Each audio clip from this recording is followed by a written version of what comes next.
You're an account manager, is that right? Yep. So what is it that an account manager actually does? Great question. I hope to bring clients to my escrow closer. And that is the easiest way to describe it, but it entails a lot. And so it's a lot of relationship building.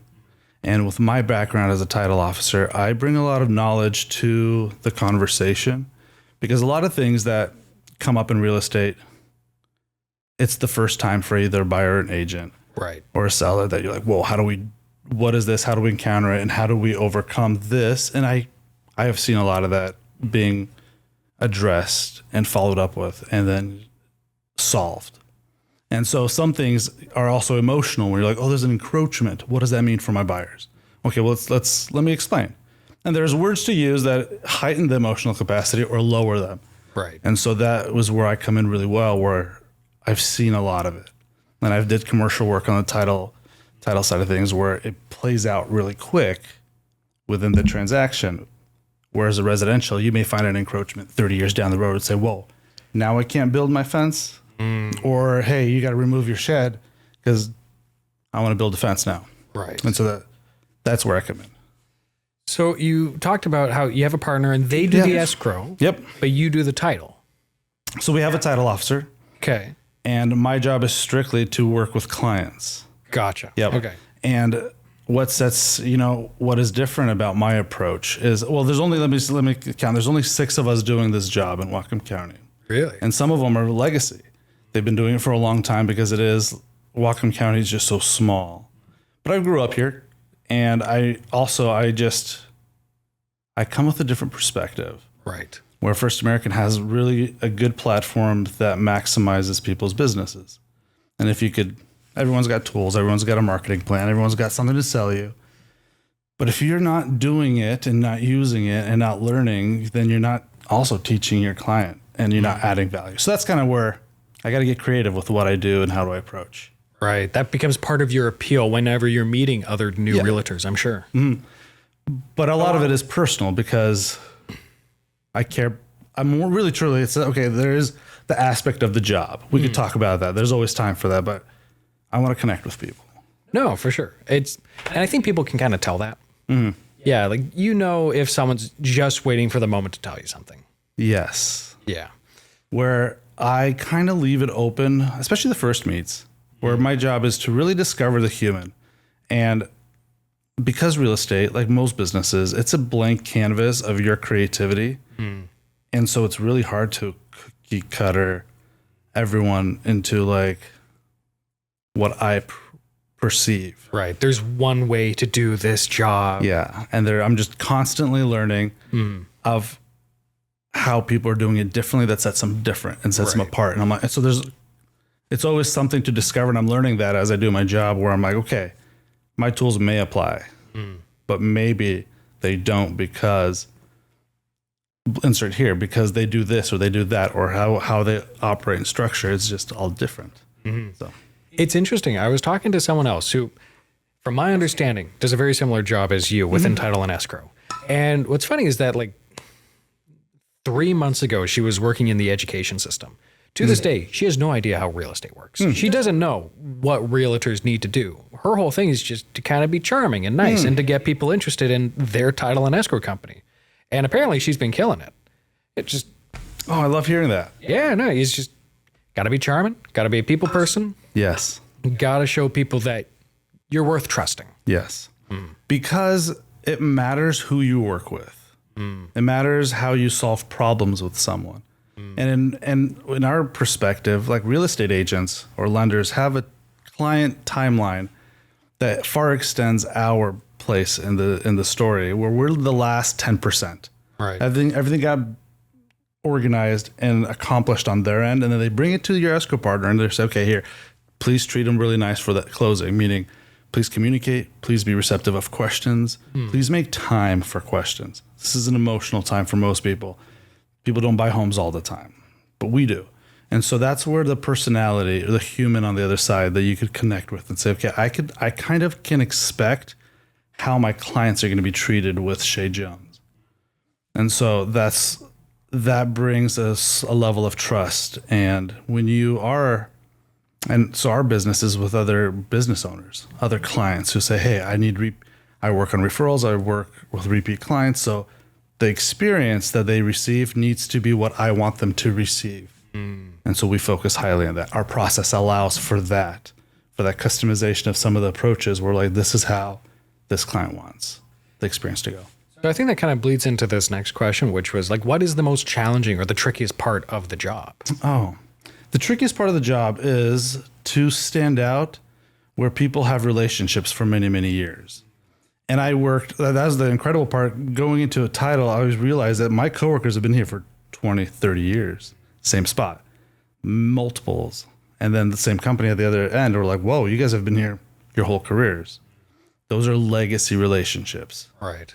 And so that is the biggest struggle, because I'm not out here soul winning people. Mm-hmm. I just want to provide a different resource that has never been available to Whatcom County. And so that is a challenging part, because I don't want to break relationships and friendships, but we only get paid when our agents get paid. And as a real estate agent, if your title company isn't working really hard to get you more money, then maybe you should try out First American. Yeah, well, I mean, you guys have done pretty well from this first year. Yes. We were talking about that a little while ago, and you guys relatively new. You were saying that you're just over 10% market share now? Yeah. We got a little bit more over. Yeah, exactly. Yeah, that's exciting. We were profitable in the first 6 months. Wow. Yes. And part of it massively is the human aspect of Shay Jones. People love working with her. She understands the capacity that everyone is working with. She's the escrow officer? Yep. Gotcha. She's the front end. She's the person that the clients talk and work with. So with an escrow officer, are they the ones that are like signing the papers to get those transactions done? Correct. Gotcha. Yep. There's a team that gets all the figures, as is all your liens, taxes, payoffs for deeds of trusts or HOA fees, all gets zeroed out. So the buyer coming in is free and clear of any obligation from the past owner. And they zero it out, and they transfer the title, and they give the ownership starting today. And then the time or the taxes start rolling from day one of ownership. So the title, that's what escrow does. And then the officer signs off and signs the clients. So does the escrow officer ever find themselves in a position where they're also going to network events like you do, where their job is to kind of like sell the brand? Or are they behind the desk? You don't really see them that much. Well, it's a combination of both, and I think it's important. Because people do want to see the face they work with. But typically, it's a job where you sell from the desk. Gotcha. And there's multiple tactics to do that. And some of it is as basic as, hey, you got to be available to answer phones.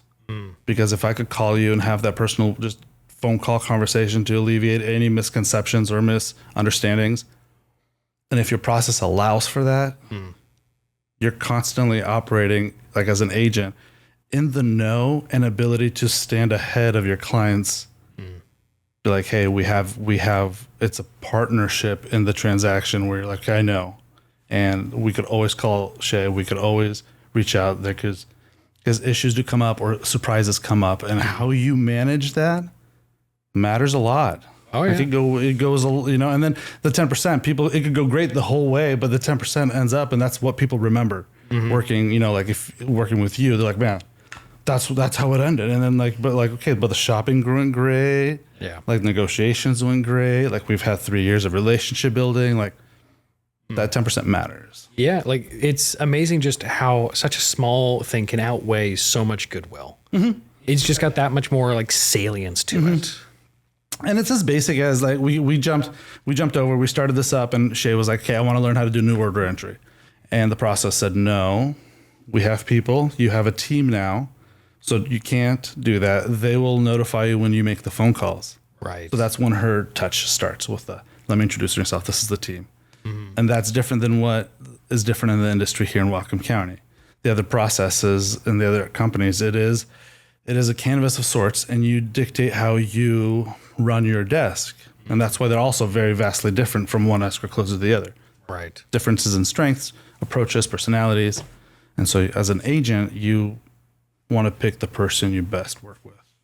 So, and like they are referred to as agents, is that right? Like a real estate agent. I'm talking about like an escrow officer is the one that gets chosen. Now, my role is unique because you like your friend who's been very successful socially.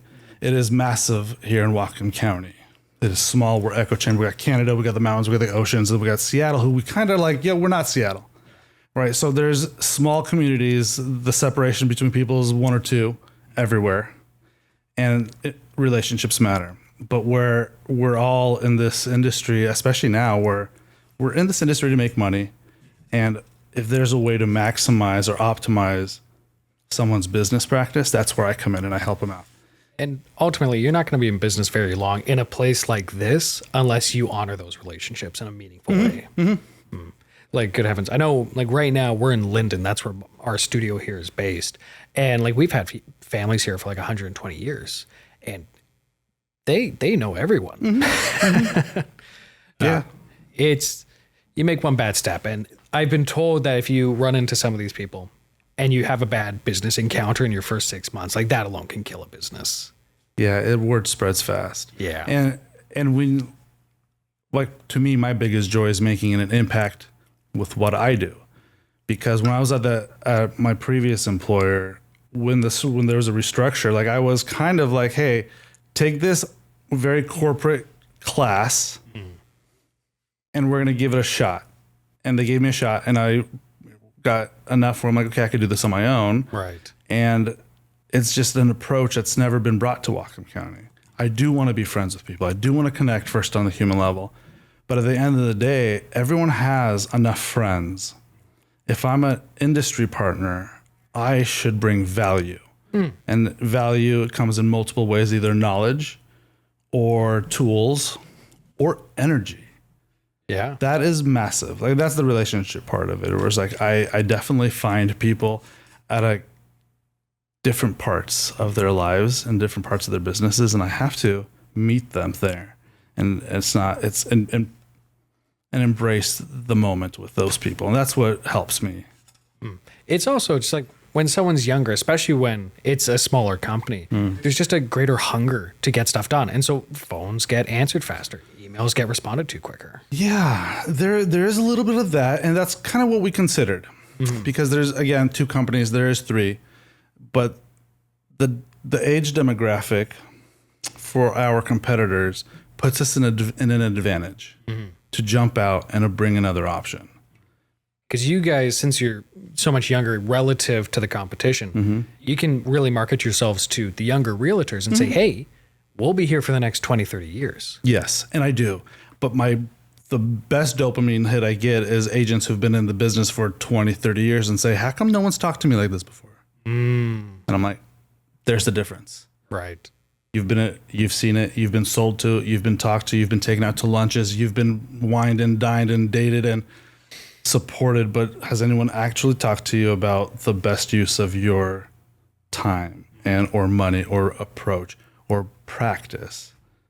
Because some people at a level realize that, whoa, it only takes 1% to elevate and be different. Right. And so they find that and they use it, and it's kind of fun. Well, I've always loved stats like that because I was listening to a different fellow once. This was years ago, but he was talking about how, like, people who work an extra 10%, just like time-wise, if they put in an extra 4 hours a week, they end up reaping over the course of time like 60% more wealth and benefits than their competitors, or like in the same workspace. And it's kind of astounding just how, I'm not going to say it takes a little to get a lot done, but that continual commitment shows through. It's continual. Yeah, it compounds, I think. It does. Yeah. Yeah. That's a good way to word it. Yeah.